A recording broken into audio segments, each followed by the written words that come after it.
cita en vacunacioncovid19.gov.sb. Recuerden que poco a poco iremos agregando más grupos de personas.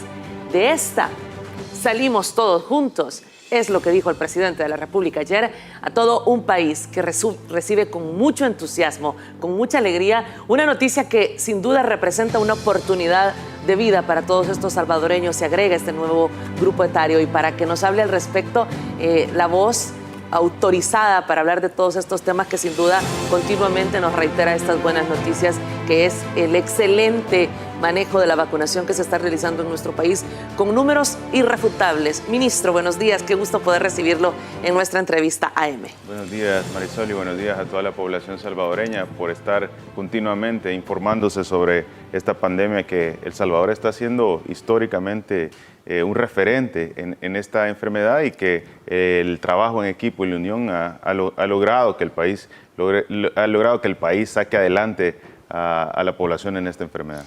Ministro, sí, hemos llegado a este grupo que anuncia el presidente de la República ayer para mayores de 55 años. Significa que todos los adultos mayores ya se han vacunado. No todos, pero la gran mayoría. Una gran mayoría ya de la población adulta se ha vacunado. Es importante mencionar que nunca se cierra una fase. Eso quiere decir que continúa la vacunación en ese grupo poblacional, en esos rangos etarios.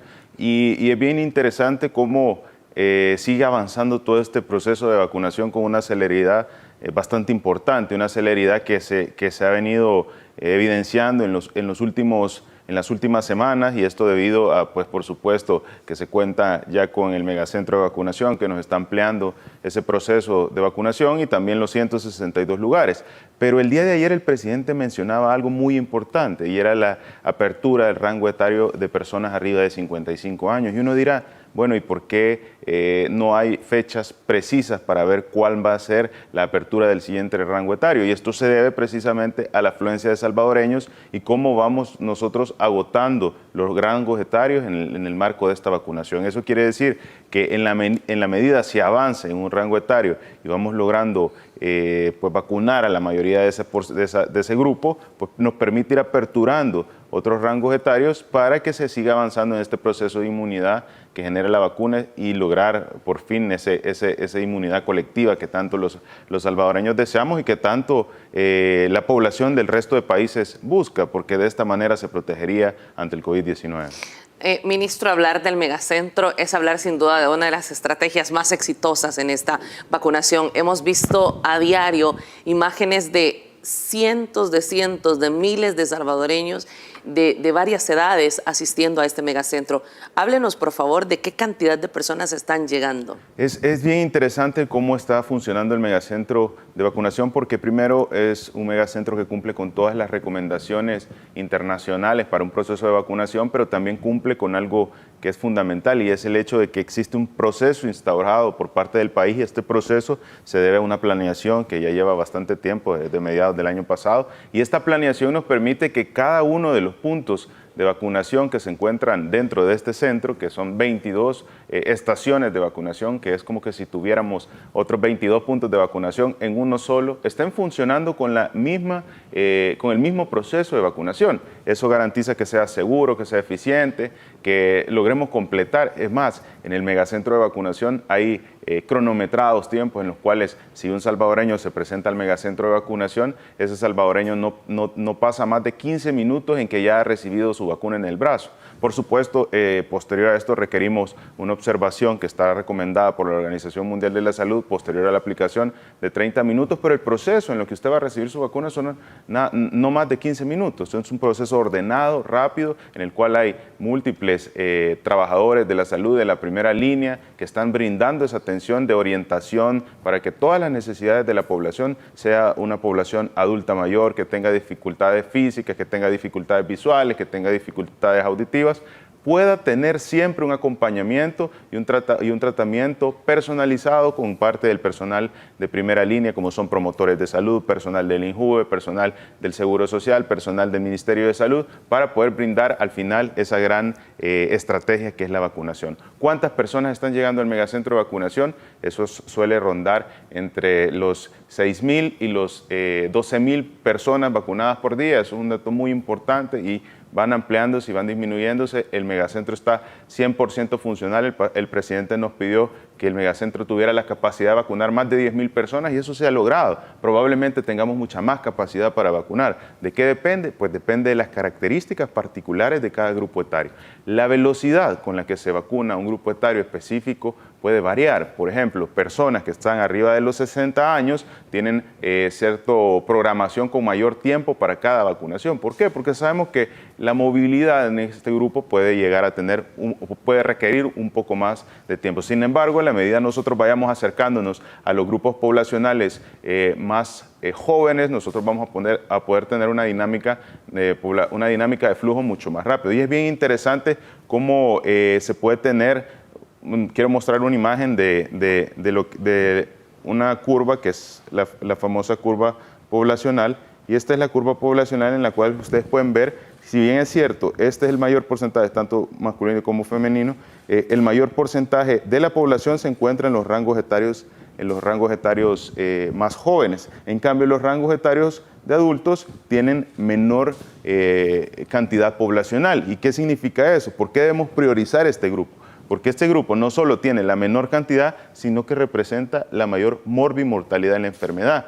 Eso quiere decir que cubriendo esas dos fases de la vacunación, por la cual ya estamos a poco de completar esa apertura de 50 años para arriba, nosotros al completar estas fases estaríamos garantizando la disminución del 90% de las morbimortalidades.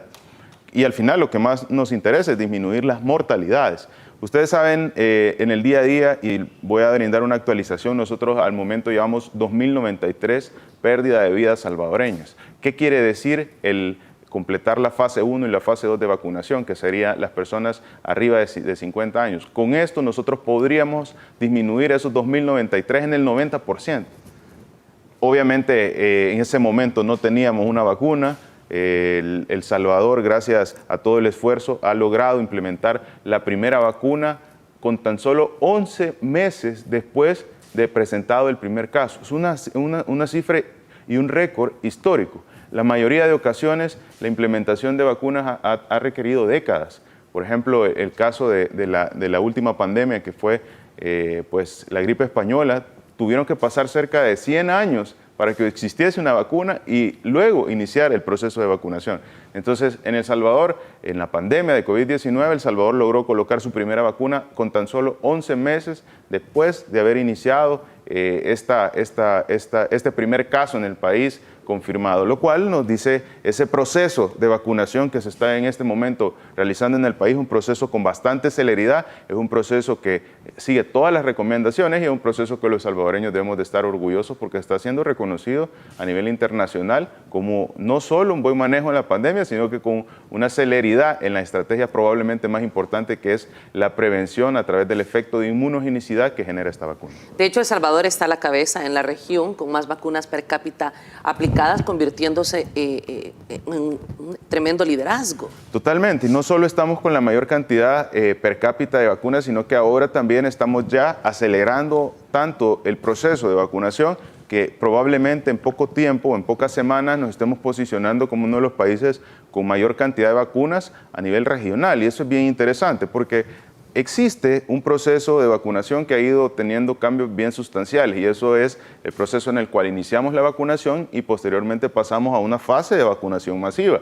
En esa fase de vacunación masiva que han sido las últimas semanas, nosotros hemos tenido la capacidad en un día de tener esa celeridad que probablemente países en la región han tenido en todo lo que llevan de vacunación, o incluso los primeros días de la vacunación de El Salvador probablemente fueron superados en tan solo un día con esta nueva proceso de vacunación masiva. ¿Y eso qué quiere decir? Es importante.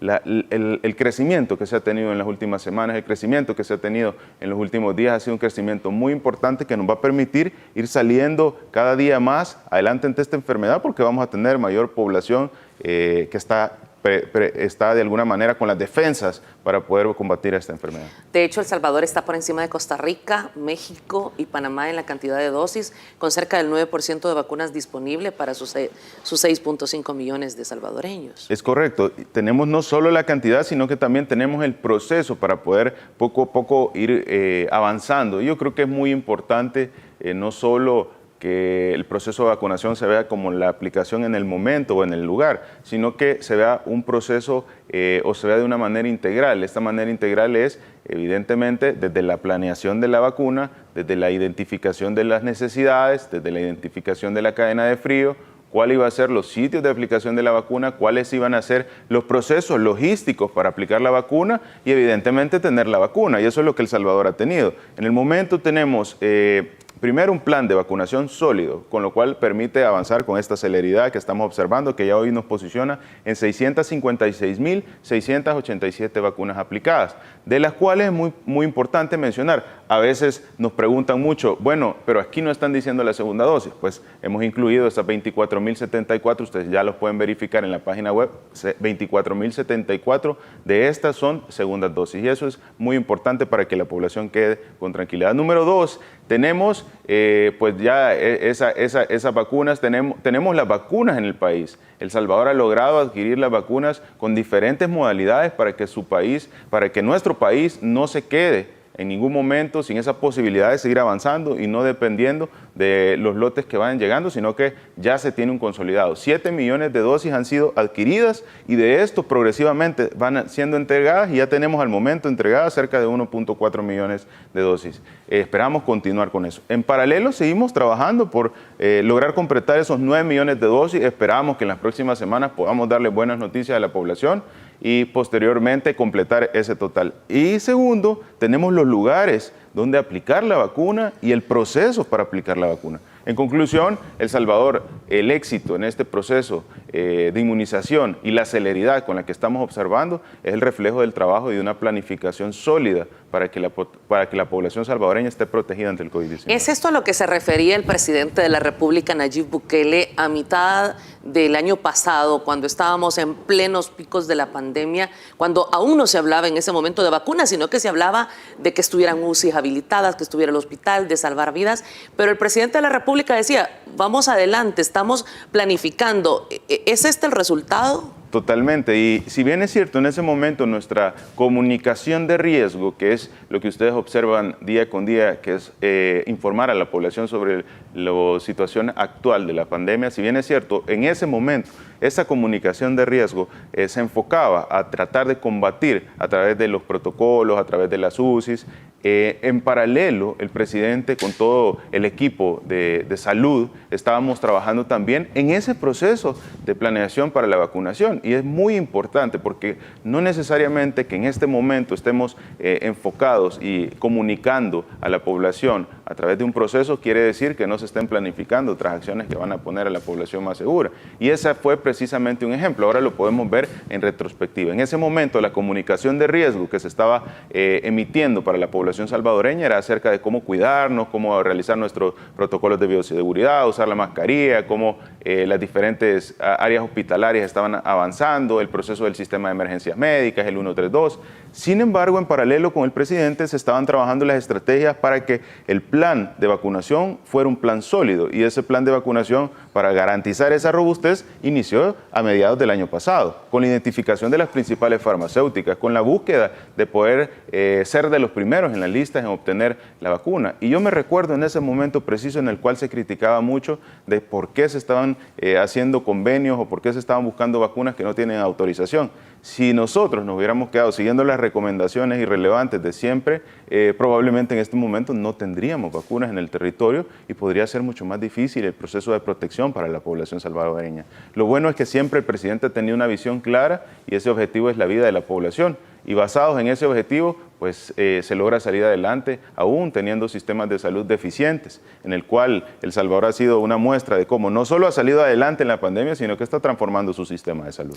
Y es importante también mencionar que al mismo tiempo, es decir, tanto trabajo paralelo, era la habilitación, la preparación técnica para que COVAX pudiera tomar a nuestro país en cuenta y también hacer un donativo de vacunas. Totalmente, es por segunda ocasión una muestra de la planeación del trabajo del equipo del presidente Bukele en el momento en el cual probablemente estábamos a mediados del año pasado y nadie pensaba en vacunas, sino que todos estaban pensando en cómo salir adelante con los casos de contagio, incluso las letalidades a nivel mundial. Sin embargo, el presidente tenía esa sabiduría de poder avanzar o estar adelante 2 pasos en el marco de cualquier estrategia para garantizar que se aplicara. ¿Y qué sucedió? Precisamente al estar identificando los puntos claves para el proceso de vacunación, El Salvador, a la hora que la Organización Mundial de la Salud nos hace una evaluación digital a través de herramientas en las cuales verifican si la legislatura tiene los permisos correspondientes, si el Ministerio de Salud tiene un proceso de vacunación, unas cadenas de frío, la logística, el transporte, el personal.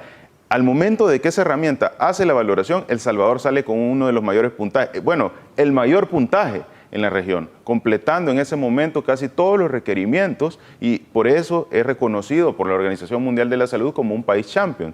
¿Y qué quiere decir un país champion? Uno de los 4 países que estaban en ese momento preparados para poder recibir cualquier tipo de vacuna. Por eso El Salvador fue premiado con el envío de 51,000 dosis de vacuna Pfizer. Y esto era una muestra de que podíamos manejar cualquier vacuna y específicamente Pfizer, que es una de las que requiere uno de las cadenas de frío más complejas, que es la cadena de frío de ultra baja congelación, que representa temperaturas abajo de menos 70 grados. Entonces, el reconocimiento a El Salvador, no solo internacional, de ser un país champion, de ser un país que está ganando la batalla ante el COVID-19 y está preparado para seguir implementando estrategias, no solo fue el reconocimiento a través de los medios internacionales, sino que fue a través de una entrega de un lote de vacunas de 51,000 dosis de Pfizer que demuestran cómo el país puede resguardar cualquier tipo de vacuna bajo cualquier tipo de cadena de frío. Es importante mencionar que tuvo que haber sido una carrera contra el tiempo, porque de todos es conocido el deplorable estado en el que se encontraron los hospitales, en el que se encontraba CENAVI, y tenían que tener una transformación. Probablemente si no se hubiera tenido este inicio temprano de la planificación, el país no solo hubiera acumulado deficiencias, hubiera arrastrado deficiencias que ya se tenían, sino que no hubiéramos podido tener la posibilidad en este momento de decirle a la población, 65 días después del inicio de la vacunación, la llegada de 6 lotes de vacuna, la vacunación de 656,000 dosis aplicadas, el avance de la primera fase del personal sanitario, no sanitario, del personal que está en la promoción de la salud, de la población arriba de 55 años. Si no se hubiera tomado en ese momento las decisiones y esto no hubiera sido con una planeación, probablemente en este momento El Salvador no estaría con esa protección a través del efecto de la vacuna. Es tan bueno el trabajo que se ha realizado en el tema de vacunación, en el tema de la atención de la pandemia. Somos reconocidos internacionalmente por muchísimos países, muchas organizaciones, lo hemos visto a través de los últimos meses, que hoy un matutino también en su portada nos muestra lo siguiente. Quiero compartirlo con ustedes, nuestra audiencia, ahí lo tienen.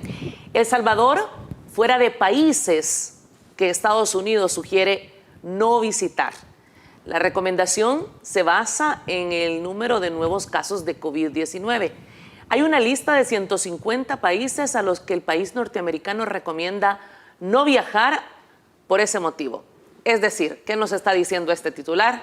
Que nosotros somos un país al que le da el aval a Estados Unidos para que puedan viajar, para que puedan visitarlo, y esto gracias a todo el trabajo que se ha hecho en pandemia. Es increíble y muy interesante cómo ha venido sucediendo esto, porque realmente en su momento al país no solo ha tenido el buen manejo, sino que ha representado de los países en toda la región con menores casos, y eso lo posicionó en algún momento en una recomendación muy favorable. Y esto es una muestra de ello. Yo quisiera poderles mostrar, El Salvador está no solo en esta posición en la cual Estados Unidos ha sacado de esa lista que sugiere no visitar. Eso quiere decir que nuestro manejo ha sido muy importante y ahora nos posiciona como un país seguro para que el flujo internacional pueda visitar por el marco de cualquier tipo de actividad y, sin embargo, cumpliendo y resguardando todas las medidas, pero lo importante es que quienes se encuentran en este momento de la región, solo 2 países se encuentran posicionados como El Salvador. Uno es El Salvador y 2, República Dominicana. Entonces, esto es una muestra. Incluso el resto de países, incluidos países como México, incluidos países como Brasil, incluidos países hermanos centroamericanos, se encuentran en la siguiente parte de la lista. ¿Y eso qué quiere decir? Una parte de la lista en la cual, pues por supuesto, ante la cantidad de contagios y la cantidad de efectos negativos de la pandemia, pues son de los países que no se recomienda viajar por la posibilidad de desarrollar esta enfermedad. Entonces, la población debe ver que el fruto del trabajo que ha venido realizando por lo largo de todos estos 2 años ha sido muy importante y está siendo reconocido a nivel internacional, posicionando al país como un país seguro. Y esto, por supuesto, trae un buen beneficio. ¿Y cuál va a ser ese beneficio? Recuperar la economía con mayor celeridad. O sea, recordemos que la pandemia en sí, solo el hecho de generarse a nivel internacional generó dificultades económicas a los países. Y todo el manejo de la pandemia depende de la profundización de estas deficiencias económicas. Si hay un buen manejo de la pandemia, por supuesto, los efectos de la economía son menos complicados y, por supuesto, la recuperación es más rápida. Si hay un manejo de la pandemia no tan favorable, probablemente los efectos de la economía tienden a profundizarse y eso pues genera que se recupere con mayor lentitud. Un trabajo impresionante, ministro, y sobre todo cuando pensamos en la oposición. Tuvieron una oposición férrea en la Asamblea Legislativa, un bloqueo constante a las decisiones del Ejecutivo, al trabajo que se realizaba. Prácticamente la sala los tuvo atados de manos para tomar una serie de decisiones y aún así se logra este éxito. Totalmente, fue un año difícil en el marco, no solo por la pandemia, sino que en el país particularmente por una serie de bloqueos que pues traducían tratar de generar complicaciones en la salud de la población salvadoreña. Y hay una pregunta que siempre la población nos hace, y creo que este es un muy buen ejemplo para aplicarlo y para mostrarle a la población. ¿Por qué El Salvador se encuentra de una manera diferente? ¿Por qué El Salvador no está igual que los demás países de la región, de Norteamérica, de Sudamérica, de América Central? ¿Cuál es la diferencia de El Salvador? Todos preguntan eso. Yo les digo, la diferencia de El Salvador es, primero, el compromiso, el cumplimiento de los protocolos por parte de la población, que ustedes están viéndolo en todo el territorio. Segundo, que se mantuvieron las medidas indicadas el tiempo necesario, y eso fue, El Salvador mantuvo las medidas de restricción para proteger a la población hasta septiembre del año pasado. Al finales del año pasado escuchábamos cómo a nivel internacional cierta información circulaba de que cómo era posible que El Salvador era el único país de la región que se encontraba tomando medidas de restricción en el marco de la pandemia hasta esta fecha, cuando los demás países ya las habían liberado. Entonces, realmente eso es una muestra de cómo todas las decisiones que se tomaron en tiempo oportuno y con el tiempo necesario están garantizando que ahora nos encontremos en esta situación tan favorable y un hito histórico que está siendo reconocido a nivel internacional. Entonces, retrocedamos en el tiempo. ¿Qué buscaban aquellas personas de la Asamblea Legislativa, de la Corte y de todas esas entidades que trataban de bloquear los esfuerzos en los cuales ahora nos posicionan en un momento mucho más favorable que el resto de países? ¿Qué buscaban? Que la población no estuviera en este momento así, que la población estuviera en este momento como se encuentran países como Sudamérica, batiendo récords de muertos o batiendo récords de contagios. Probablemente esa era su intención. Y esto, lo peor es que es por un objetivo, en ese momento era por un objetivo político, el cual la población pues, ha quedado demostrado en el proceso de las elecciones que ya no está de acuerdo con que ese egoísmo con el que se manejaba el país anteriormente siga sucediendo. Y uno se pregunta si hay otras intenciones tras esa férrea oposición, porque recientemente conocimos de un diputado con intenciones hasta de vender la vacuna. Sí, bien difícil que todavía exista esa visión por parte de un pequeño sector ya prácticamente irrelevante, en el cual se trata de hacer un negocio de la medicina. Y es un ejemplo de que esto ha sido por años, porque ustedes pueden ver el sistema de salud, en el cual el sistema de salud todo viene encaminado para que la salud pública al final no tenga las condiciones necesarias y los salvadoreños tengamos que requerir a un servicio privado, tengamos que buscar una atención fuera de los sistemas de salud, porque evidentemente el sistema paupérrimo de salud no era paupérrimo porque no simplemente se planificaba, sino que porque probablemente de hecho ya estaba estructurado hacerlo así para que la gente tuviera que salir a buscar de manera privada. Y todavía escuchar en este momento, en una situación tan delicada como la pandemia, que está poniendo a todos los países en una posición bastante dura por sus poblaciones y los efectos negativos y la pérdida de vidas, es difícil creer que todavía haya personas con este tipo de mentalidad que lo que buscan es pues un beneficio financiero, cuando realmente en este momento lo que se trata es de vida o muerte, y esa vida o muerte es un derecho constitucional que el país y que pues por supuesto toda administración tiene que garantizar, y ha sido el compromiso del presidente, garantizar los deberes constitucionales, los derechos constitucionales que son la vida, la salud, la educación y la seguridad, y esos son los pilares del plan de la administración del presidente Bukele. No podemos dejar de mencionar el Hospital El Salvador, ministro, que sin duda en los momentos más difíciles de pandemia, porque se tuvo en El Salvador una gran cantidad de pacientes hospitalizados cuando en otros países eran miles y miles de casos, aquí también, pero ya se contaban con un buen número de camas UCI. Es bien difícil cómo se criticó en su momento el Hospital El Salvador, cómo se pidió que se utilizaran recomendaciones de otros países con hospitales de carpa, que se buscara dar una atención que no fuera de calidad. El sistema de salud de El Salvador no tenía las condiciones de otros sistemas de salud que probablemente sí tenían unidades de cuidados intensivos. Quiero recordar, aquí en el país teníamos cerca de 30 unidades de cuidados intensivos y de esas 30 unidades no todas funcionaban. Eso quiere decir que evidentemente no teníamos la capacidad para poder atender a todos los pacientes que han hecho uso de esas unidades de cuidados intensivos. Y debemos recordar algo, del 100% de la población que desarrolla la enfermedad, el 80% puede tener síntomas leves o asintomáticos y no requerir un ingreso, pero existe un 20% que se divide en dos grupos.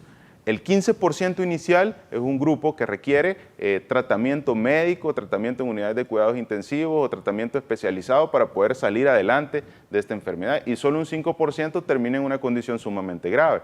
Pero si un país no cuenta con las condiciones para poder atender al 15% que probablemente solo con tratamiento adecuado salga adelante, entonces quiere decir que no solo combatiríamos el 5% de las personas graves, sino que ese 15% se suma y prácticamente tendríamos un incremento de la cantidad de complicaciones a causa de la enfermedad. El tener un hospital El Salvador que nos pudo dar esas herramientas de más de 1000 camas, de unidades de cuidados intensivos, de unidades de cuidados intermedios y de unidades de cuidados especiales, pudiendo atender a la población en el momento más crítico, generando una condición hospitalaria adecuada en la cual el personal de primera línea que ha trabajado con trajes de bioseguridad nivel 3, que son sumamente difíciles de estar mucho tiempo, si esto no hubiera sido un hospital adecuado, un hospital con las condiciones necesarias, probablemente el tratamiento, probablemente la evolución y probablemente ese 20% de la población no hubiera salido adelante. Esas familias que se han dado de alto, se han reencontrado del Hospital El Salvador a través del manejo, probablemente esas familias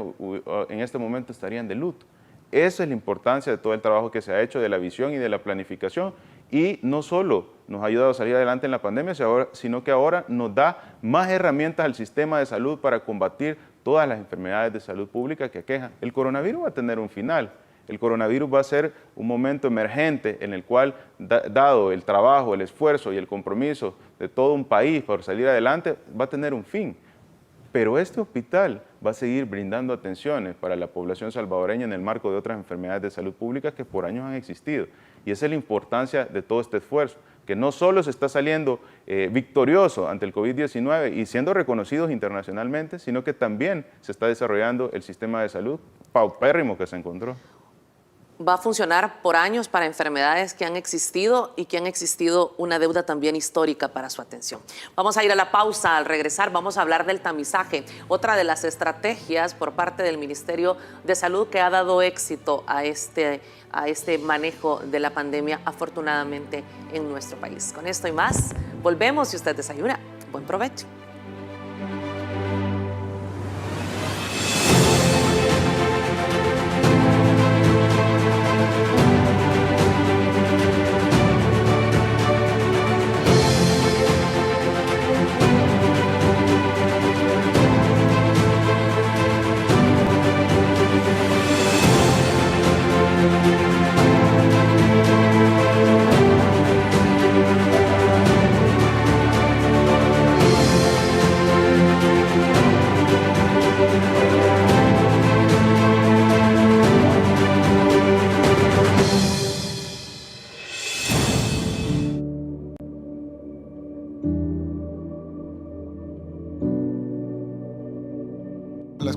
computadoras se van a entregar al 100% de estudiantes del sistema nacional, sistema público.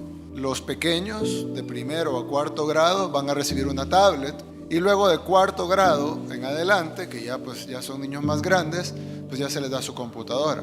Este es el proyecto más grande que se ha hecho en educación en la historia de El Salvador, porque este proyecto cuesta 3 veces un aeropuerto. La educación, el presente y el futuro de nuestro país vale la pena la inversión.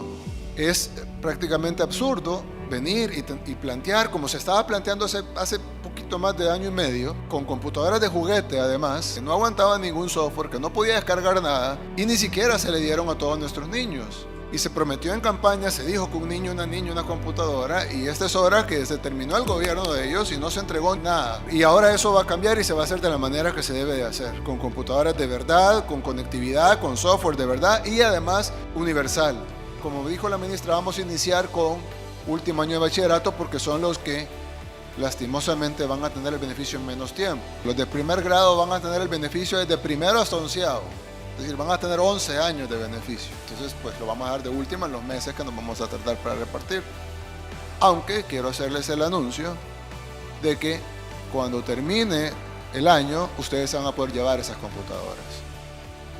Es decir, van a poder continuar en su educación superior o incluso si no estudian, esa computadora les va a quedar. Bueno, ya la ministra dijo, las computadoras tienen varias cosas que les dan seguridad.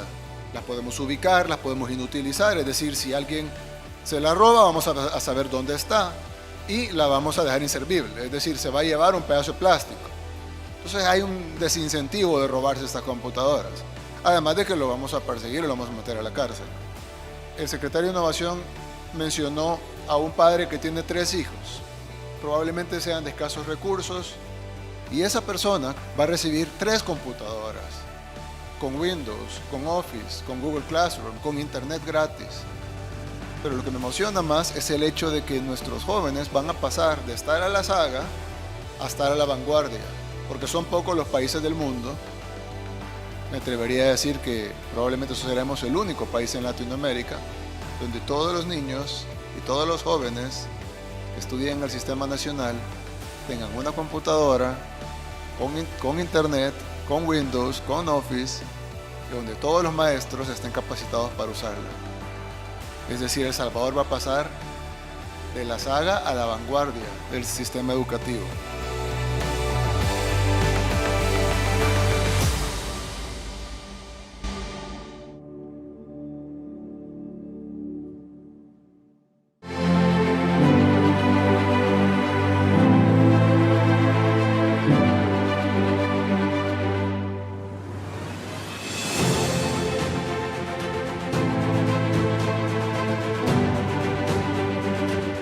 Si usted recién nos sintoniza, buenos días. Continuamos con la entrevista AM. Esta mañana tenemos el gusto de tener en nuestro estudio al doctor Francisco Alaví, ministro de Salud, y viene a contarnos cómo afortunadamente nuestro país se destaca entre la región como un país que ha manejado de manera exitosa la pandemia, y esto sin duda debe de ser el reconocimiento para todo el personal de salud, enfermeras, médicos, laboratoristas, todo ese personal que labora en los hospitales y que han luchado muchísimo por la salud del pueblo salvadoreño, pero también, como lo dice el ministro, esto se debe a la población que acató desde el primer momento las recomendaciones, ministro. Sí, esto no fuera posible si la comunicación no hubiera tenido una recepción adecuada, y esa comunicación ante la enfermedad generó que la población también tuviera las herramientas necesarias, y el punto más importante fue que esas herramientas necesarias fueran utilizadas. ¿Y cuáles son esas herramientas? El conocer sobre el virus, el conocer sobre la enfermedad, el saber cómo protegerse y cumplir esas medidas que lo van a proteger. Si la población no hubiera cumplido o acatado todas las recomendaciones que eran emitidas por parte del Ministerio de Salud como un único canal oficial para poder evitar aquella cadena en paralelo, aquella epidemia en paralelo que era la epidemia de desinformación, si la población no hubiera acatado esas recomendaciones, probablemente la evolución de la pandemia no sería tan favorable para el país. Vamos a ver la actualización, ministro. Ustedes han incluido en la página web de COVID-19 los datos sobre la vacunación para que la población pueda pues, llevar detalles de cómo se va vacunando. Y quisiera que nos diera esos datos, ministro. Muy importante lo que estamos observando, por paralelo la cantidad de casos y en paralelo la vacunación. Lo que observamos ahí es una evaluación, unos datos estadísticos muy importantes. A la fecha llevamos 68.318 personas, casos confirmados, pero también tenemos la alegría de poder decir hemos dado de alta o reencontrado familias 64.340. Desgraciadamente hemos perdido la vida de 2.093 salvadoreños y por eso la prioridad en el proceso de vacunación es tan importante para limitar en el 90% el crecimiento de ese dato estadístico que ustedes están observando. En la medida El Salvador avanza con la vacunación, nosotros vamos a ir haciendo mucho más lento el crecimiento de ese dato estadístico.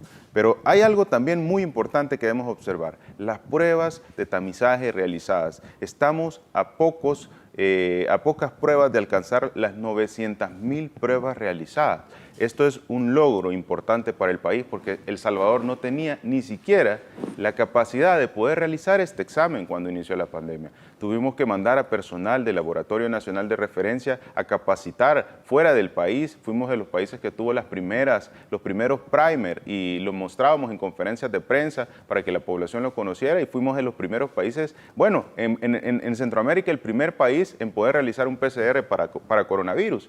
Y no solo eso, sino que pasamos de realizar 40 pruebas de PCR a realizar a veces cantidades mayores a 2.500 pruebas y ahora estamos alcanzando cerca de 900.000 pruebas. Bueno, esta mañana se van a alcanzar las 900.000 por los tamizajes que están en diferentes lugares. No solo se van a alcanzar, probablemente los vamos a superar estas 900.000 pruebas de tamizaje y eso es importante por todo el personal que día con día sin descanso está realizando las pruebas de tamizaje. Yo creo que la población analice cada día que nosotros publicamos un sitio para el tamizaje, la población sabe que este equipo no ha parado, no ha tenido descanso en la búsqueda activa de casos a través del tamizaje y por supuesto garantizarle a la población estar más seguro. Si nosotros sabemos que estamos ante un contagio de COVID-19, nosotros podemos tomar las medidas correspondientes y esas es las medidas que van a limitar la transmisión. Y es importante reconocer el gran esfuerzo de cada uno de ellos que no ha parado día con día de realizar las pruebas. Pero quisiera volver a la gráfica para que la población tenga un dato muy importante y es precisamente el dato de vacunación. Llevamos a la fecha un total de 656.687 personas vacunadas. Oíamos bastantes comentarios de medios de comunicación, incluso irresponsables, de alguna manera estaban tratando de transgiversar la información en el sentido de decir, no, esa no incluye las vacunaciones de segunda dosis, pero ustedes pueden ver, ya está separado, son 632.613 pruebas, vacunas de primera dosis y tenemos 24.074 vacunas de segunda dosis, con lo cual al momento el proceso sigue avanzando y esas 632.613 vacunas aplicadas son el total de población que ya recibió su primera dosis, que ya empezó a recibir esos efectos de protección que genera la vacuna, que ya está más seguro y por supuesto exponencialmente protege a la población salvadoreña. Y también tenemos la alegría que ya seguimos avanzando con esa población que ya está completa con su esquema de vacunación y por supuesto que va a seguir generando que el país tenga un buen manejo en esta pandemia. El 500.000 se alcanzó en tiempo récord gracias al megacentro, ministro. Increíble la velocidad en la cual se ha alcanzado, es muy molesto escuchar comentarios en el cual tratan de hacer ver que este es un proceso lento. Realmente creo que a nivel internacional toda la comunidad internacional ha evaluado el buen manejo y la buena aplicación de este proceso de vacunación y el megacentro de vacunación ha sido parte de que este éxito se alcance. Cada uno de los trabajadores de la salud que se encuentran en este momento en la vacunación son héroes y están formando parte del cambio de la historia en el salir adelante de esta pandemia que ha sido tan difícil. Países que ya llevan vacunaciones bien altas, uno de los referentes internacionales es Israel, ha demostrado cómo al avanzar en la protección de la población a través de la aplicación de la vacuna, también se va retomando las actividades del día a día y es importante tomar recomendaciones de estos países que han tenido un manejo bastante favorable para nosotros darle celeridad a aquellas estrategias que por supuesto van a poner al país mucho más seguro y le van a permitir una reactivación económica y un regreso de las actividades normales que tenía la población salvadoreña y por eso tenemos un proceso de vacunación tan sólido, un proceso de vacunación tan estructurado en el cual usted acérquese a uno de los puntos de vacunación cuando le toque su fecha y se dará cuenta de que esa planeación debió requerir meses para que se pueda tener todo el funcionamiento tan adecuado que ustedes van a ver en el momento que se presente. Y esas voces que se escuchan que no hay planeación, esas voces que se escuchan que no hay una sólida estructura, pues evidentemente quedan en el aire cuando ustedes pueden observar precisamente cómo está funcionando cada uno de nuestros lugares. Ministro, quiero retomar el matutino que leíamos, el titular del matutino, donde hace ver que El Salvador está entre la lista de países que no tiene restricción para viajar por parte de Estados Unidos. Y quiero mostrar el listado de los países, en qué categoría nos encontramos y que usted nos ayude a verlo ahí, ministro, y poder ver. Eso es bien interesante, porque esto es precisamente sacado de una de las páginas oficiales en las recomendaciones a nivel de Estados Unidos para viajar, y en la alerta 4 se encuentran los países que no son recomendados debido a los altos casos de contagio e incluso de efectos adversos como letalidades. No se recomienda viajar. Y aquí podemos ver países como Antigua y Barbados, Argentina, las Bahamas, Brasil, Canadá, Chile, Colombia, Costa Rica, Cuba, Ecuador, Guatemala, Guyana, Haití, Honduras, Jamaica, México, Nicaragua, Panamá, Paraguay, Perú y toda esa lista que ustedes están viendo. Me impresiona Canadá, ministro, porque quiere decir que sí es preferible viajar a El Salvador que a Canadá. Es correcto. En esto queda evidenciado que tras datos objetivos, Estados Unidos recomienda viajar a El Salvador es más recomendable que viajar a Canadá. Canadá está en la lista de países que, dado sus datos de contagio e incluso de letalidades, pues en este momento afronta una situación difícil, por lo cual no es recomendable viajar a este país en este momento, pero El Salvador, dado a su buen manejo de la pandemia, al crecimiento exponencial de la inmunidad a través de la vacunación, entra en la lista de los países que son recomendables para Estados Unidos del poder viajar. Y dos estrategias que van de la mano y me llaman la atención, ministro, por su gratuidad. El presidente de la República, desde el inicio de su gestión, ha insistido y ha reiterado: el dinero alcanza cuando nadie se lo roba. Y hablar de una vacuna y hablar de prácticamente 900,000 pruebas PCR, ambas estrategias gratuitas.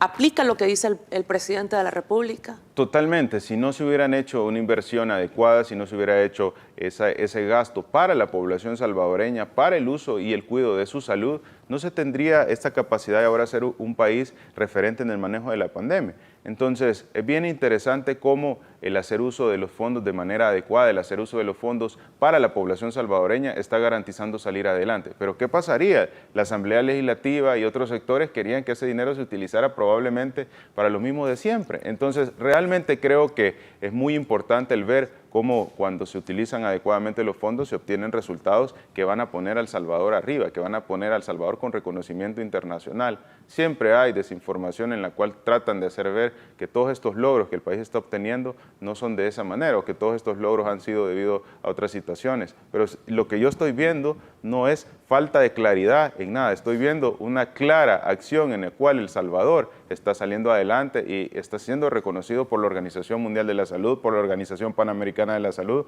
por múltiples países, tiene 6 lotes de vacunas, ha recibido 1.4 millones de vacunas en el país, cuando la mayoría de los países en la región no tienen probablemente ni el 50% de lo que El Salvador ha recibido, ha vacunado a 656,000 personas, tiene los menores casos de contagio por 100,000 habitantes en la región, tiene la menor tasa de letalidad por 100,000 habitantes en El Salvador. Eso es lo que estamos viendo, datos objetivos, ¿verdad? Y probablemente no solo en este momento está siendo reconocido, sino que va a ser uno de los países que van a ser mejor valorados en el manejo de la pandemia, dado a que siempre se tuvo claro que el objetivo principal era la salud, y es lo que nos encomendó el presidente Bukele. El Salvador continúa liderando en cantidad de vacunas, en vacunas aplicadas, y esto nos ha permitido también en este manejo de la pandemia ser solidarios con nuestros hermanos costarricenses. Creo que en medio de esta semana hemos podido ver ese buen gesto por parte del gobierno de El Salvador hacia nuestros hermanos que sin duda lo están necesitando por un medicamento. Yo creo que es muy importante no solo salir adelante ante los efectos que puede generar en un país esta enfermedad, sino que también el poder poner un granito de arena. Y qué mejor que el país pueda apoyar a países hermanos, a población hermana centroamericana que lo necesita en este momento. Y la entrega de un medicamento puede cambiarle la vida a muchas personas que estén en este momento en una situación muy difícil en la unidad de cuidados intensivos. Existen modalidades en las cuales los países se prestan medicamentos y una de esas modalidades se activó y nos solicitaron al país el préstamo de un medicamento. Entonces hicimos el análisis con el equipo del presidente Bukele y por supuesto el Ministerio de Salud y dijimos El Salvador tiene la capacidad de aportar, de dar su granito de arena, de apoyar como lo han apoyado. Y por supuesto sabemos que estos países hubieran hecho lo mismo, Costa Rica hubiera hecho lo mismo por El Salvador. Entonces, ¿por qué vamos a prestarle un medicamento? Tenemos la posibilidad de ayudar a los hermanos centroamericanos, al pueblo costarricense, démosle ese donativo que sabemos que va a ayudar a muchas familias. No solo es la vida de la persona que está en este momento en una unidad de cuidados intensivos, sino que también es toda una familia que está preocupada, que está a la espera de los efectos que esta enfermedad pueda tener. Y si en las manos del Salvador está poderle ayudar al resto de la población, si la mentalidad del Salvador se aplicara por muchos países en los cuales todos tuviéramos una sola visión, una sola inspiración, salir adelante ante esta enfermedad, creo que la pandemia de COVID, pues por supuesto, tendría menos tiempo de efectos negativos a nivel mundial. Nos tocaba el corazón, decía, somos hermanos, decía el presidente de la República, Nayib Bukele, y creo que eso es lo que sentimos como región centroamericana. Sí, estamos viendo un cambio histórico en el tiempo, en el cual ya no solo se trata de velar por su propio país, sino que se trata a nivel de la región de unión. Estamos viendo cómo no es primera vez que se apoya, sino que en el tema de las lluvias también hubo cooperación y es una situación muy importante cómo la región centroamericana está cambiando. La región centroamericana se está uniendo, la región centroamericana va a poder sacar adelante pues, deficiencias que geográficamente y regionalmente se habían venido acumulando. Y esto es una muestra de que la administración en este país, la administración a través del presidente Bukele, ha logrado garantizar que se salga adelante victorioso de esta pandemia y probablemente de muchas deficiencias del sistema de salud y nos posicionen a tal punto de que podamos aportar nuestro grano de arena para que de esta manera países hermanos que están ante una situación difícil,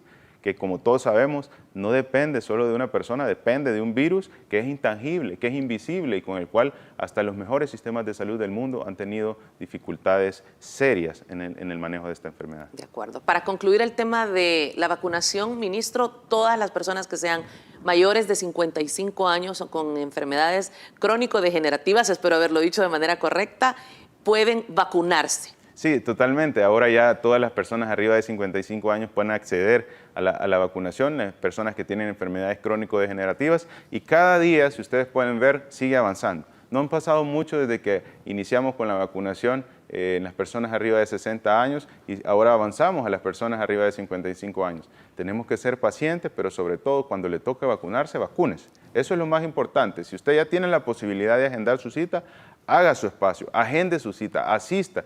La mejor vacuna es la que se pone en el brazo. Si usted tiene la posibilidad de vacunarse y no lo hace, usted está desaprovechando la oportunidad de protegerse y de proteger a su familia. Por eso, si le toca vacunarse, vacúnese y no tengamos ansiedad. Esto es un proceso que el presidente siempre mencionó con 3 factores importantes, que iba a ser de acceso universal, que iba a ser gratuita y que iba a ser voluntaria. Y la meta para poder garantizar esa inmunidad colectiva o garantizar ese efecto de inmunogenicidad de la vacuna que se ha propuesto en el país es completar esa vacunación de la primera dosis en lo que va de este año. Así que hay que tener tranquilidad porque en poco tiempo vamos a ir accediendo a los otros. Y recordar que no solo está el megacentro, ministro. Totalmente. No solo existe un punto y esto es a nivel nacional, 162 puntos más el megacentro de vacunación que nos permiten poder tener acceso en menor tiempo. Yo sé que a veces la mayoría de las actividades se realizan en las zonas más urbanas del país, en las zonas densamente pobladas, pero también tenemos áreas en el resto del territorio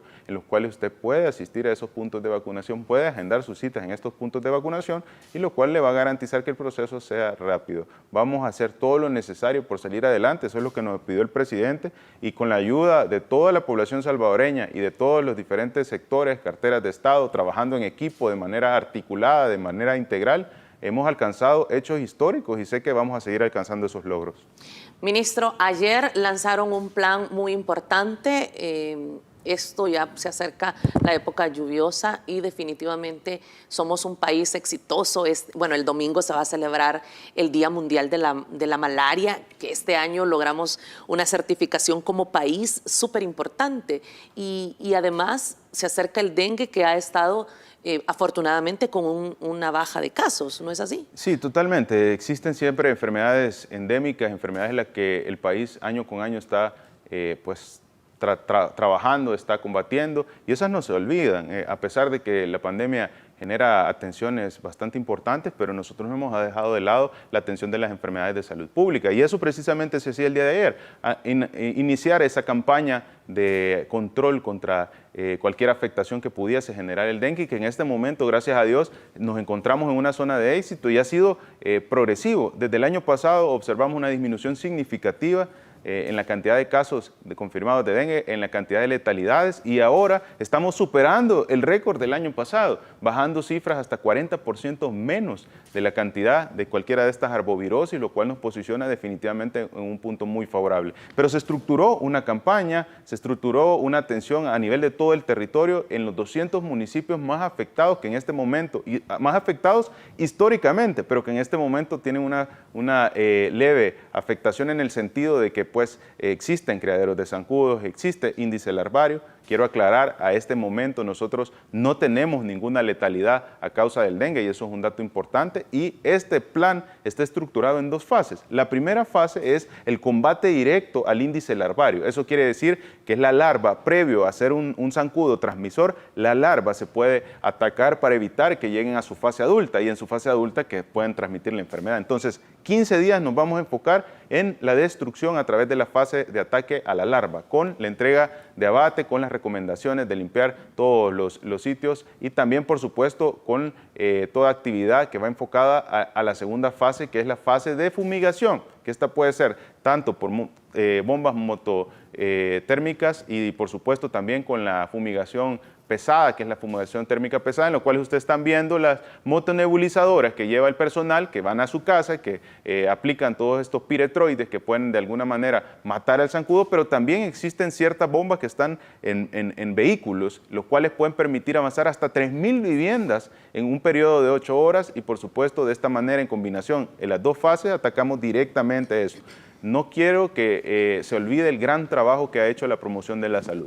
Los promotores de salud en todo el territorio, año con año, no esperan activarse esta campaña que se realiza, sino que trabajan de corrido, y ellos están siempre en sus comunidades alertando a la población para que identifique y haga destrucción de los diferentes criaderos de zancudo. ¿Por qué es importante hacerlo en este periodo que inician las lluvias? Porque, por supuesto, la lluvia genera que esos criaderos de zancudo se proliferen, y esos criaderos de zancudo que se proliferan deben de ser destruidos, deben de ser atacados, el índice larvario con la entrega de abate en esta primera fase de 15 días, y por supuesto 40 días de fumigación para poder eliminar cualquier vector que esté activo. Usted me había pedido el último minuto de tiempo para felicitar a toda la gente que ha permitido tener esa certificación libre de malaria, ministro. Sí, totalmente, de verdad es un placer poder anunciarle a la población el gran trabajo y felicitar, para que no solo sea el ministerio o el ministro que felicite, sino que toda la población felicite a esos trabajadores que han estado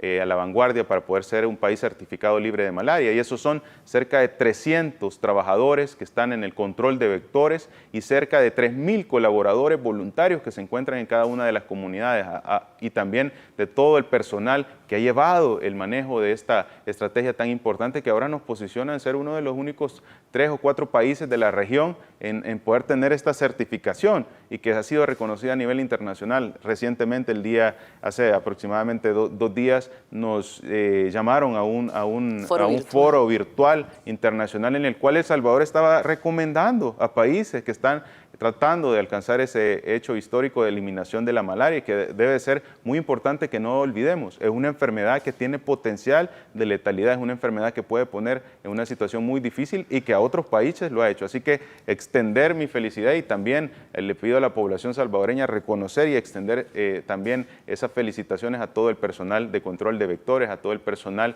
de colaboradores voluntarios, más de 3.000 colaboradores voluntarios, los promotores de salud y todo el sistema de salud que ha logrado salir adelante en esta enfermedad y ser un país certificado contra la malaria. Gracias, ministro. Yo también me uno a esa felicitación a esos promotores de salud que han hecho un trabajo fantástico durante este periodo de vacunación también, recorriendo kilómetros y kilómetros en los diferentes caseríos, cantones, en diferentes municipios, llegando a registrar a los adultos mayores para que puedan tener acceso a la vacuna. Sin duda, todo nuestro reconocimiento para ellos y muchas felicidades. Gracias por el gran trabajo que realizan por este país que tanto amamos. Ministro, siempre es un gusto recibirlo en AM. Un placer y por favor a la población, usemos la mascarilla, lavémonos las manos con agua y con jabón, evite tocarse la cara, la boca, los ojos, la nariz.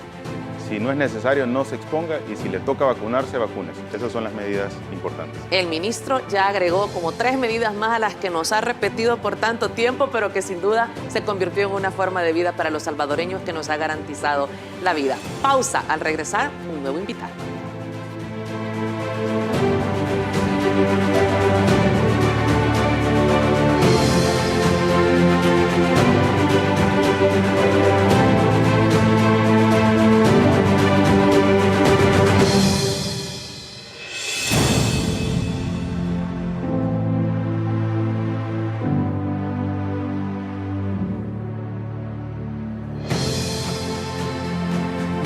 Hacelo por vos.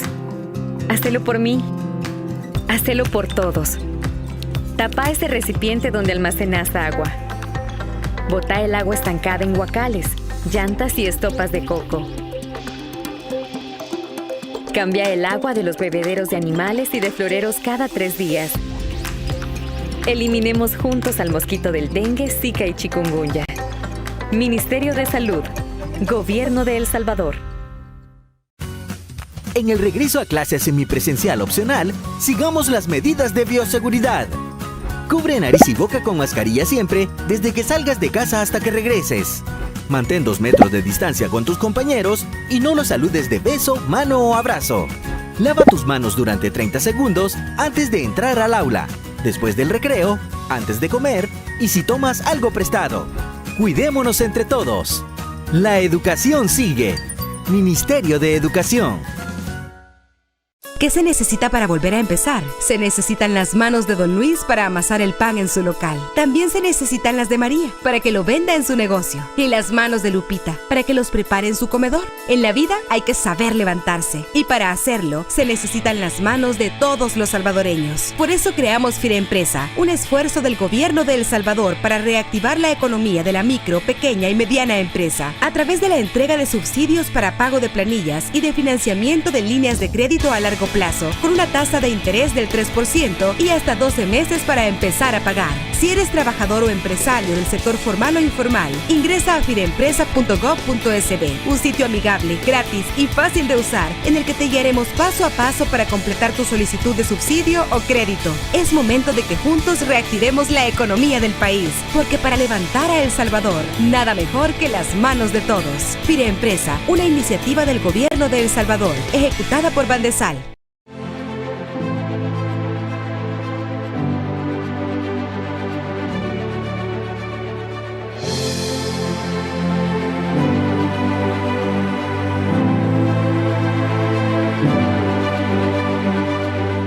Qué gusto que sigan con nosotros en la entrevista AM. Esta mañana tengo el gusto de darle la bienvenida a nuestro programa a Romeo Auerbach.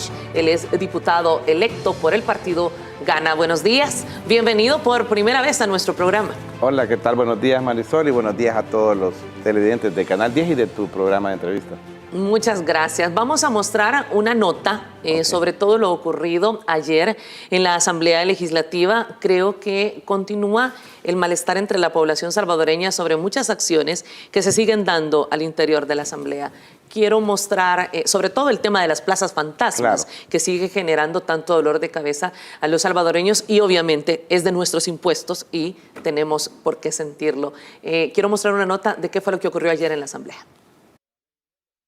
Los cuestionamientos aumentan para la Asamblea Legislativa por el manejo de fondos. De un presupuesto de $58.3 millones en 2020, 53 millones fueron utilizados para el pago de remuneraciones. Más cuestionable aún, que de ese monto, cerca de 33 millones se utilizaron para remuneraciones eventuales. Esto significaría que una cantidad arriba del 50% o del 60% se está pagando en este rubro. Creo que ahí es la Junta Directiva la que debe de dar las explicaciones del caso. Este tipo de gastos en el Congreso son cuestionados desde la población y entre los mismos legisladores, que desconocen cómo hacen efectivas esas remuneraciones eventuales y las sumas que pagan a estos empleados de quienes nadie da cuenta con exactitud cuáles son sus obligaciones. No lo comprendo, deberíamos de ver qué es lo temporal que se paga aquí, porque aquí no hay plazas temporales. Hay plazas que tienen los diputados y diputadas, pero no son temporales. Sobre este informe de la ejecución presupuestaria de egresos del Legislativo, diputados de Junta Directiva intentaron justificar el uso de los fondos y aceptan la contratación de personas que no se presentan a trabajar en el Parlamento. Esta legislatura ha sido señalada para pagar salarios a más de 1.200 plazas fantasmas. Pienso que han de ser indemnizaciones, algunas horas extras, algunos pequeños contratos. Han llenado las oficinas departamentales, donde está la mayoría de gente. No es en esta Asamblea Legislativa, es en las 13 oficinas departamentales que hay aperturadas. Intentamos conversar con el diputado Mario Ponce, quien prefiere evitar tocar el tema sobre los egresos del Legislativo. Ahorita ya voy retrasado. Gracias. Los días están contados para esta Asamblea Legislativa, cuyo trabajo fue reprobado por la población salvadoreña, quien le otorgó la peor calificación de las instituciones del país. A esta es la asamblea que usted va como diputado electo, Romeo. Sí, mira, Marisol, fíjate que para empezar, yo fui asesor de la Asamblea Legislativa, salí de ahí hace 16 años, habíamos 570 empleados y hoy hay 2.500, con los mismos 84 diputados. O sea, para empezar, ahí está lo extraño, ¿vea? El presupuesto de la Asamblea ahorita es de casi 60 millones de dólares y cuando yo salí hace 16 años era de 20. Entonces, yo creo que la Asamblea Legislativa, inclusive, yo aunque lo diga como broma, a mí me gustaría después poder cambiar eso de llamarnos diputados porque es hasta como mala palabra, ¿vea? Y somos electos diputados, pero realmente lo han dejado por el suelo, es una vergüenza lo que la Asamblea ha hecho. Todos en general, los partidos llamados antes mayoritarios, que hoy son irrelevantes, se han encargado del desprestigio de la Asamblea Legislativa. Te imaginas cómo los últimos presidentes de la Asamblea, a mí me ha sorprendido, cuando Cifrido Reyes estaba, yo dije, puchica, no creo que vaya a haber un presidente peor que él, y vino Norman Quijano y le quitó el primer lugar, y entonces yo dije, ya no va a haber un peor presidente que Norman Quijano, y vino Mario Ponce y me dijo, sí puede haber uno peor, yo dijo, porque imagínate cuando hablamos de plazas fantasmas, dice Mario Ponce, está grabado, es la voz de él, no es que yo esté mintiendo, dice, yo como presidente de la Asamblea Legislativa impulsé un decreto de retiro voluntario, pónganle atención amigos televidentes, para los empleados de la Asamblea Legislativa que no vienen a trabajar. ¿Te imaginas indemnizar a alguien que no viene a trabajar cuando la gente aquí afuera, Marisol, le cuesta ganarse un billete de a 5, un billete de a 10? Y dice, y lastimosamente solo se acogieron 14, dice, y le dieron $30,000 a cada persona. Tiramos a la basura $500,000.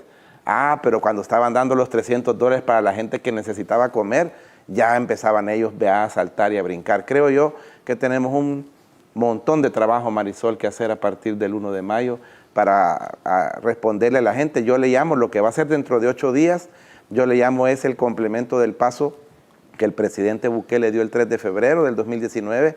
Ya el presidente ha hecho un montón, no sin asamblea, con una asamblea en contra, Marisol, que es diferente, en la asamblea poniéndole piedras, poniéndole trampas. Entonces te imaginas lo que le espera a El Salvador con una asamblea legislativa que va a estar de acorde a la línea que lleva el presidente, que es lo que le está pidiendo la gente. La Fiscalía General de la República está pendiente con una investigación, al menos con los resultados de esta investigación sobre las plazas fantasmas al interior de la Asamblea Legislativa.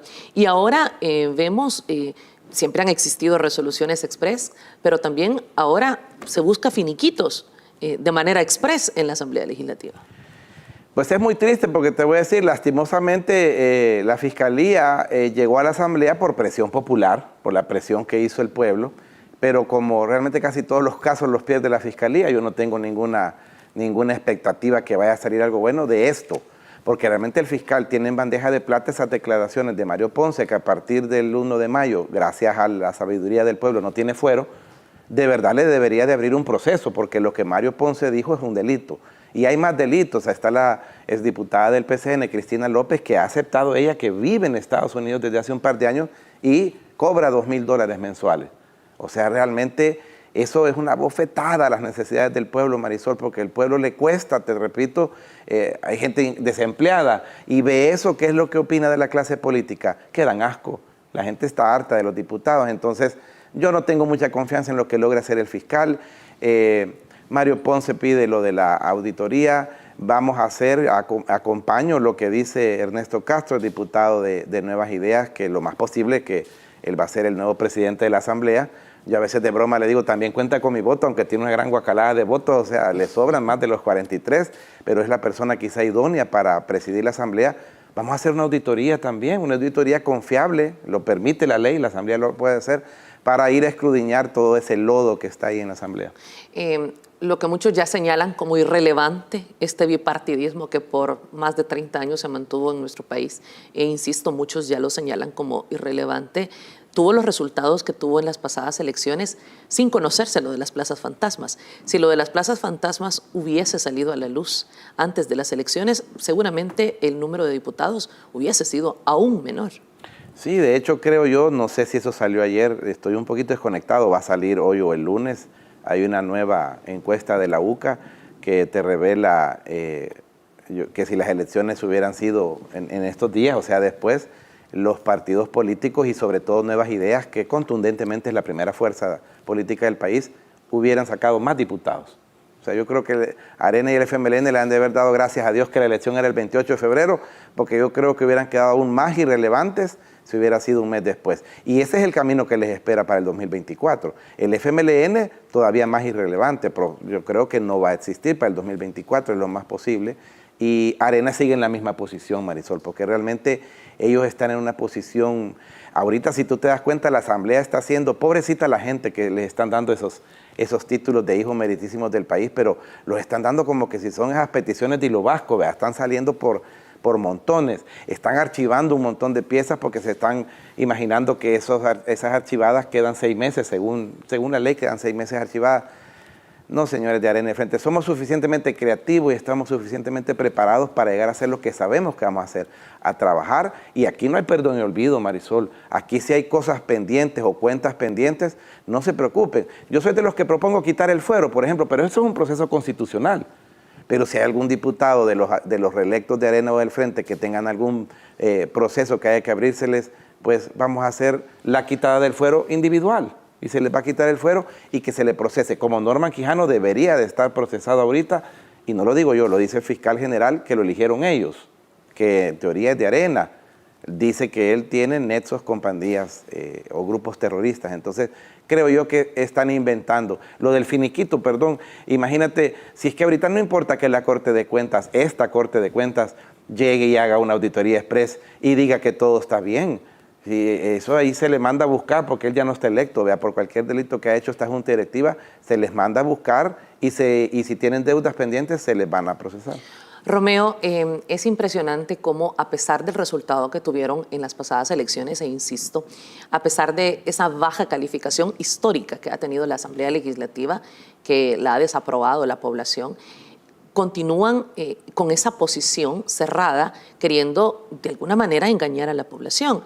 Una de las comisiones concluyó ayer en la Asamblea Legislativa que El Salvador no tiene un manejo adecuado de la pandemia. Ahí está el tuit, lo quiero mostrar, y dice: el gobierno central no tuvo ni tiene a la fecha un plan de manejo integral de la pandemia. Eso ha concluido una comisión legislativa especial a una semana de concluir la legislatura.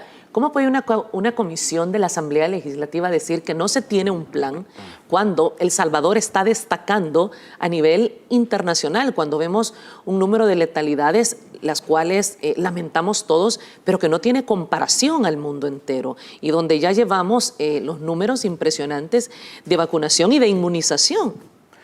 En primer lugar, imagínate, vea, el tuit que me enseñas que es de la prensa gráfica, la población lo tiene muy claro, vaya, la prensa gráfica y el diario de hoy, en realidad, pues ya casi nadie lo lee, y el que los lee no les cree. Yo siempre digo, y lo digo en serio, la prensa gráfica, el diario de hoy y a veces también el diario El Mundo, han bajado su su cantidad de páginas que hacen, o sea, bien delgadito. Yo creo que la mitad de su impresión corresponde al patrocinio de un buen empresario, de un supermercado. Yo creo que si les quites el patrocinio se acaban los diarios. De verdad, yo le hago un llamado a ese empresario que es muy bueno, ya ponga de verdad en donde le vaya a salir eficiente su campaña, ya no sea solidario con algo que ya no existe. El tiraje, Marisol, ya no es el mismo, esa es la cantidad de diarios que sacaban, ya no es el mismo. Realmente a lo único que nos ha perjudicado es que las piñatas hoy son más caras porque no encuentran papel periódico, ¿verdad? Porque no hay. Entonces en eso sí nos ha afectado, pero yo creo que nadie le cree. Ahora te digo, medios como este canal, como canales que tienen su sede, por ejemplo, en Oriente, como las redes sociales, vinieron a liberar realmente a la población. ¿Qué nos decía antes? TCS nos decía, esto es lo que está pasando en El Salvador. ¿Y qué podíamos hacer? Pues eso es lo que nos decían.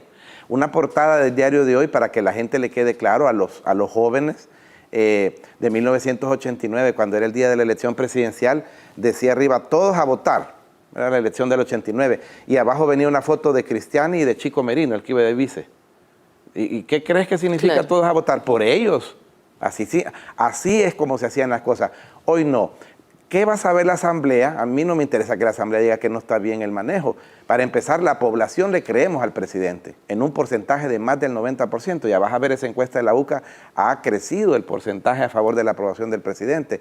Y lo reconocen los países y las organizaciones serias. ¿Qué son ellos los que están haciendo? Otra resolución más de comisiones que yo les llamo circocomisiones. Esta asamblea estos 3 años, Marisol, tristemente no trabajó. Tiramos el dinero a la basura de lo que se les paga a los diputados, porque lo único que hicieron fue comisiones espaciales, les decía yo, porque andaban en la luna, no eran especiales, interpelaciones, antejuicios. O sea, simple y sencillamente perdieron el tiempo. ¿Qué podría ocurrir en esta semana que resta en la Asamblea Legislativa? Porque podrían salir todavía con sorpresas. Y podrían salir corriendo. Algunos vemos que se van para otros países, como que están pensando a ir a radicar a otro lado. Se menciona ahí que Norman Quijano se quiere hacer hondureño. Ya es la moda, Mauricio Funes a Nicaragua, Cifrido se fue primero a México y creo que está en Cuba. Yo creo que ellos, no nos olvidemos de algo, ellos intentaron, pues, pero no iban a poder. Inclusive, por eso lo quiero decir, intentaron quitar al presidente, destituir al presidente por sus capacidades mentales. Realmente recibieron la bofetada que merecían el 28 de febrero y de trabajo legislativo no espero nada esta última semana. El pueblo ha ido contando los días, los meses y el tiempo que queda para el 1 de mayo, Marisol. En 8 días ya va a ser. Yo les digo, también les pido a veces, ténganos un poco de paciencia y nosotros les vamos a tener tolerancia. A mí en las redes es menor la cantidad, la mayoría de la gente me trata muy bien, yo les agradezco el cariño, pero la gente está tan harta de los diputados que como voy a ser diputado, por ejemplo, a uno lo ven con recelo. O sea, no va a ir a hacer lo mismo de siempre. Yo les digo, es como cuando un señor pues le ha sido infiel a su esposa, lo perdona y al día siguiente se va a trabajar y le dice, pero ¿estás seguro que no vas donde Marta? No, de verdad, a trabajar seguro. ¿Por qué? Porque el pueblo está harto de los diputados y dice, no me vayan a hacer lo mismo. Tenemos que recordar que la mayoría de diputados, me incluyo, Nuevas Ideas y Gana, hemos salido diputados porque hay una imagen fuerte del presidente. Hay que decirlo realmente y claro como es. Entonces hemos pedido el voto para ir a apoyar también al presidente y con nuestras propuestas a la gente. Entonces no le vamos a poder fallar a la gente. Arena lo aguantaron 20 años, al frente lo aguantaron 10. Si nosotros la regamos, no nos van a aguantar ni los 3 años que nos toca de legislatura. Hablábamos ya de los finiquitos express que podría emitir la Corte de Cuentas. Tenemos una nota al respecto. Del país Bueno, esta solicitud de auditoría puede ser por 2 cosas. El presidente saliente de la Asamblea Legislativa, Mario Ponce, podría buscar limpiar y encubrir las contrataciones, plazas fantasmas y compras irregulares que él mismo admitió con la auditoría operativa y financiera a su gestión. Esto pasa porque la auditoría de la Corte de Cuentas de un finiquito, de un aval, antes de que entre la nueva legislatura o incluso en medio de que entre la nueva legislatura, de un finiquito en relación a que todo está bien. Ese resultado es posible porque los magistrados de la Corte de Cuentas de la República fueron elegidos por los partidos tradicionales. Incluso se tiene pruebas de nexos y hasta prueba de que recientemente el jefe de fracción de Arena se reunió con el magistrado Roberto Ansora. Lo que hay que analizar ahí es si existe independencia de parte de los magistrados de la Corte de Cuenta actual, lo cual lastimosamente no se ha visto así. Entonces todo lo que indica es que posiblemente no va a haber independencia. Por ello, dice que es válida la auditoría externa que la bancada Cian realizará a la Asamblea Legislativa saliente, tal como lo ha anunciado el diputado electo Ernesto Castro. Principalmente el gran rubro que se tiene que auditar es todo el movimiento de corrupción que posiblemente ha habido. ¿A qué me refiero? A compras públicas, a porcentajes que se pudieron haber dado y a todas estas contrataciones que se hicieron en relación a favores políticos. Agregó que la bancada legislativa de Nuevas Ideas le ampara el artículo 39 de la ley de la Corte de Cuentas para contratar una firma privada para la práctica de una auditoría externa, debido a la falta de independencia que gozan los funcionarios del ente contralor. La celeridad con la que el diputado presidente Mario Ponce solicita la auditoría llama la atención, porque podría fraguarse, con el apoyo de los magistrados del ente contralor, elegidos por la actual legislatura, una limpieza y encubrimiento a las irregularidades que él mismo reconoció. Bueno, es lo que decía Javier Argueta, asesor jurídico de la presidencia. Mira, en primer lugar, Mario Ponce fue auditor de la Corte antes de ser diputado. De hecho, pues a mí me gusta hablar sin filtros, como digo yo en mis programas de las redes sociales. Fuimos compañeros en el curso de auditoría, yo fui auditor, realmente si no es por mi persona no pasa el curso, o sea, él sí es bien falto para que le entre alguna materia aquí, en la materia gris de él creo que no es materia gris. Esa es la auditoría que vamos a hacerle a la Asamblea. Yo voy un paso más allá y también le hago la propuesta formal a los amigos de Nuevas Ideas, porque la ley nos ampara, y siempre lo dejan por último y a veces pasan años y no lo hacen. La Asamblea por ley tiene que auditar a la Corte. Y yo propongo que una de las primeras cosas que hagamos es hacer todos los preparativos correspondientes para que en un proceso legal y lo que se tenga que hacer con los pasos que son, auditemos a la Corte de Cuentas. Quiero auditar a la Corte de Cuentas porque queremos saber qué ha pasado en los últimos años en la Corte de Cuentas. La ley nos ampara, normalmente la Asamblea no la hace porque entre gitanos no se leía en la mano, ¿verdad? No te audito a ti y tú no a mí, te ves bien bonito, ¿verdad? Le decía, tú sos más bonito, ¿verdad? Y ahí pasaban, ¿verdad? Igual que ahorita que está pidiendo la auditoría. No, hay que auditar también a la Corte de Cuentas. Yo les digo a los actuales funcionarios de la Corte de Cuentas que están en un pelito, tienen una quizá ultimísima oportunidad, si es que quieren hacer algo correcto, si hay algo en la Asamblea que esté mal, así háganlo plasmar, porque no hay nada que se pueda tapar. Tú sabes, Marisol, al final la verdad va a salir a la luz y nosotros nos vamos a encargar que eso salga. ¿Quedan deudas en la Asamblea Legislativa? Un montón. Mira, la ley del agua, por ejemplo, a mí me da risa que tiene 13 años de estar tirada y hoy que perdieron ya querían corriendo a sacar una ley del agua. Y ayer creo que aprobaron algunas cosas también. Yo comparto con el presidente, todo lo que esta Asamblea está aprobando en estos últimos días no va a llegar a tener vigencia. Y lo que logre tener vigencia de ahorita o de meses anterior, lo vamos a revisar, porque si está mal hecho, porque viene de ellos, yo a ellos no les creo ni el saludo. Entonces hay que derogarlo, hay que investigarlo. Tenemos deudas de las pensiones, se formó una comisión especial de pensiones y nunca tiene quórum. ¿Y sabes por qué no le importa a los diputados lo del agua? Porque ellos tienen agua. Es la gente que vive en los municipios que camina hasta 2 horas para ir a traer agua la que tiene el problema. ¿Por qué no les importa lo de las pensiones? Porque ellos tienen suficiente dinero y recursos para vivir. La gente es la que necesita saber si se va a poder retirar dignamente. Y hay un montón de temas más. Yo propongo el Fondo Solidario para el Desempleo, Marisol, no sé a dónde incorporarlo, hay que llegar a un consenso, porque 2 cosas importantes. Yo creo que si un salvadoreño se queda sin empleo y tiene AFP, olvidémonos del anticipo, yo digo normalmente, vea, qué triste es que no puede llevar comida a su casa y que le digan en un papel que tiene dinero en una cuenta. No, que haya un fondo solidario que aunque sea le ayude 6 meses de su dinero para poder tener un poco de sustento en los tiempos que estamos pasando. Hay un sinfín de leyes rezagadas, la deuda de la Asamblea es tan grande que yo propongo también, eso sí ya lo hice público hace más de un mes, yo les propongo que hagamos al principio 2 plenarias por semana, se puede, porque hay mucho trabajo, hay que disminuir esas comisiones. Creo que la Junta Directiva hoy va a ser de 5 o 7 miembros. Creo que esta nueva Asamblea tiene el compromiso de ser eficiente.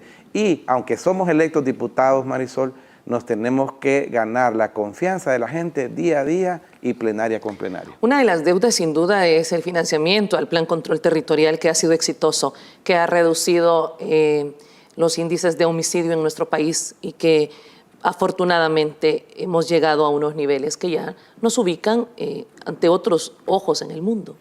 Sí, yo le expresaba al presidente, ¿vea? Y al director de la policía, también es una de las primeras cosas que tenemos que llegar a desentrampar los préstamos del Plan de Control Territorial. Es increíble que hoy que estamos a 23 de abril del 2021, la Asamblea Legislativa no le ha dado un centavo, por más que digan mentiras, no le ha dado un centavo a un plan tan exitoso, Marisol. Fíjate que las etapas que vienen son bien interesantes, son las etapas en donde vas a ocupar tecnología para combatir la delincuencia. La población se siente, no está todo, no es que esté corregido, por supuesto que hay problemas, pero vamos por fin en el camino correcto. Y no se le quiso dar fondos en la mente primitiva, vea, de estos malacates diputados, porque pensaban que con eso se ahogaba al presidente y iba a salir mal en las elecciones. Y yo creo que lo que el pueblo se fijó es todo lo contrario. De hecho, a Salud se le negó en continuas oportunidades el apoyo para todo el manejo de la pandemia. Marisol, yo te voy a decir, no solo es eso, o sea, ellos querían, imagínate, querían procesar, querían destituir al director de la policía, que está teniendo una gestión exitosa, al igual que el ministro de Defensa, lo querían destituir, pero querían mandar a traer esposado al ministro de Hacienda. O sea, ya es el mundo del revés. O sea, ellos se sientan con pandilleros, ¿verdad? Pero entonces se quieren llevar de los puestos importantes, quitar a los que están teniendo éxito combatiendo, no solo a los pandilleros, la delincuencia en general. Entonces, a Salud le han quedado debiendo, son todólogos, o sea, ellos se ponen ellos querían cómo da vuelta la vida. No sé si tú te recuerdas cuando llegaban los del Ejecutivo a hablar con la pandemia con ellos, y entre ellos Ernesto Castro, y los trataban mal. Los trataban mal, y así es la vida, amigos, porque hoy posiblemente ahí, de entrada, hay un diputado, posible presidente de la Asamblea. Creo que midieron mal porque estaban siempre pensando en sus intereses. ¿Cómo lo han hecho en las últimas décadas? Para ellos era normal. ¿Cuál debería de ser la actitud de este remanente que queda del bipartidismo que desgraciadamente, de acuerdo a lo que expresa la población, fracasó en estos 30 años? Pues yo creo que espero equivocarme, Marisol, pero solo les queda rebuznar. Es lo que van a hacer en la Asamblea. Pedir la palabra, hacer show, llevar un megáfono, van a decir que la dictadura y que los diputados... A mí me da risa, pero imagínate, no quedó electo. Tuve un debate el último día de campaña con Emilio Correa, que no quedó electo nuevamente. Y entonces me decía, entonces tú vas a llegar a hacer todo lo que diga el presidente.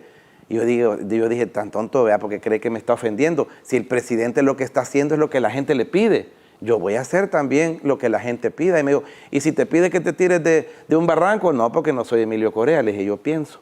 O sea, porque te fuiste al extremo, te vas a ir a tirar a un barranco. No, ellos realmente, y todo el pueblo fue sabio.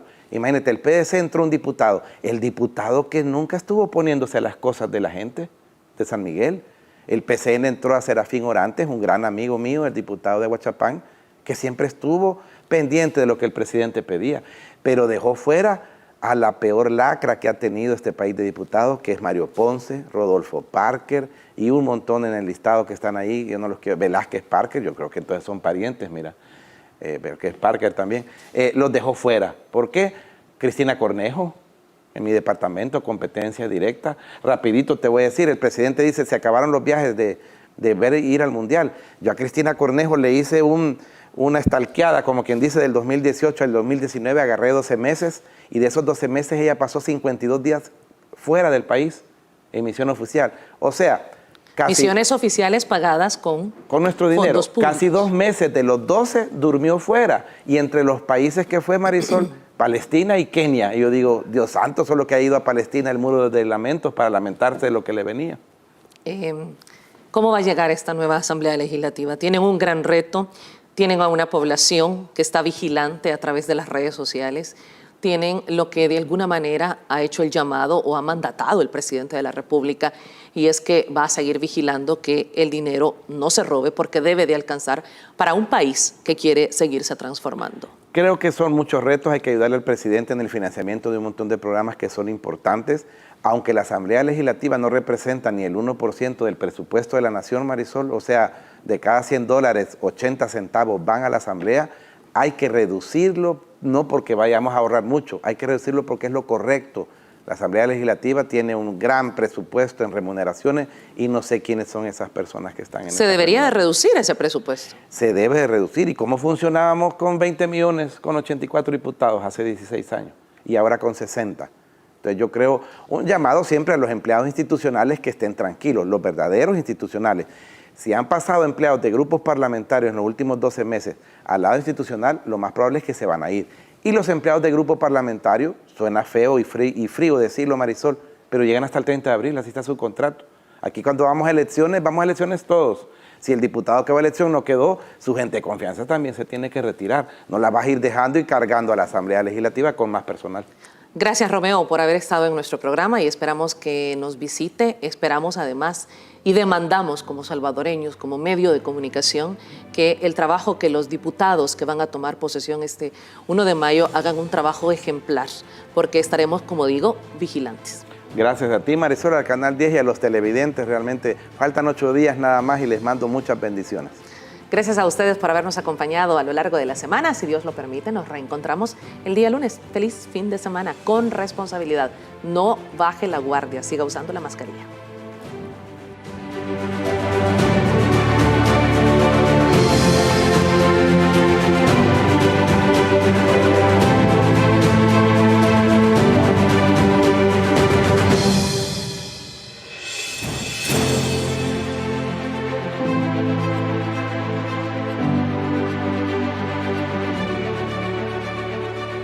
AM con Marisol Dorado.